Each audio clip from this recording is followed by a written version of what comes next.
Bruxelles, c'est un bon million d'habitants qui doivent se déplacer, ainsi que des milliers de visiteurs et naveteurs quotidiens. C'est donc un grand défi en matière de mobilité, mais aussi de sécurité routière.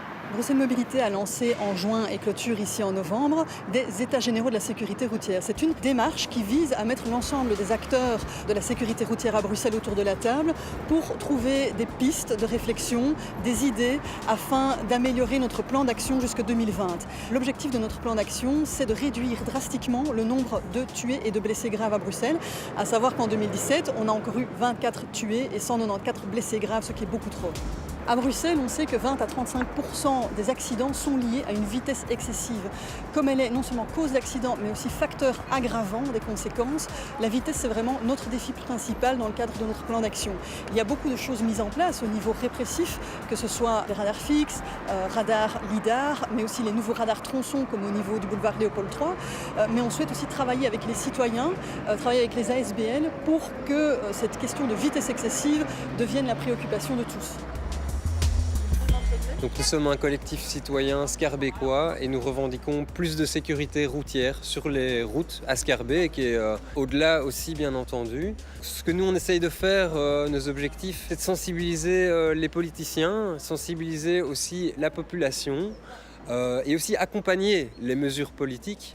Notamment en arrivant avec des propositions concrètes et des solutions. On a soutenu les politiques, on a poussé les politiques à agir et à mettre en place une zone 30. On est très content que cette zone 30 ait été mise en place, mais nous pensons qu'il faut aller encore bien plus loin, notamment en faisant des aménagements sur les routes à 30 km/h et aussi en élargissant la zone 30 à certains axes qui sont actuellement à 50 km/h et qui sont encore dangereux. Vous faites des actions symboliques aussi. On fait des actions symboliques, comme aujourd'hui, où on est en train de transformer cette rue en une route cyclable, c'est-à-dire une route où les voitures ne peuvent pas dépasser les vélos. Autrement, les vélos sont frôlés par les voitures, c'est dangereux. C'est une peinture effaçable que nous utilisons, elle sera partie d'ici quelques jours. Pas besoin de faire partie d'une association pour faire entendre sa voix, d'autres canaux existent en région bruxelloise. Bruxelles Mobilité a sollicité l'avis des citoyens, notamment via une enquête en ligne auquel déjà 1500 personnes ont répondu.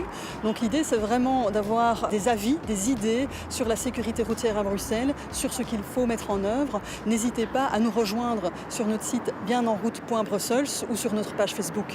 Bien en route, c'est vraiment notre slogan en matière de sécurité routière aujourd'hui à Bruxelles qui se veut inclusif. La mobilité et la sécurité routière, c'est l'affaire de tous. Des citoyens qui se mobilisent et des autorités qui acceptent de dialoguer avec eux, ce sont là de bons ingrédients pour améliorer la sécurité routière, tant à Bruxelles qu'ailleurs. Où doivent circuler les utilisateurs d'engins de déplacement? Si vous utilisez une trottinette ou des rollers par exemple, vous devez changer de comportement en fonction de votre vitesse. Ainsi, si vous ne dépassez pas l'allure du pas, vous devez vous comporter comme un piéton, ce qui veut notamment dire utiliser en priorité les trottoirs et traverser sur les passages pour piétons. Mais si vous roulez plus vite qu'à l'allure du pas, vous êtes alors assimilé à un cycliste et vous devez utiliser en priorité les pistes cyclables et si nécessaire la chaussée, comme n'importe quel cycliste. À la semaine prochaine et d'ici là, bonne route!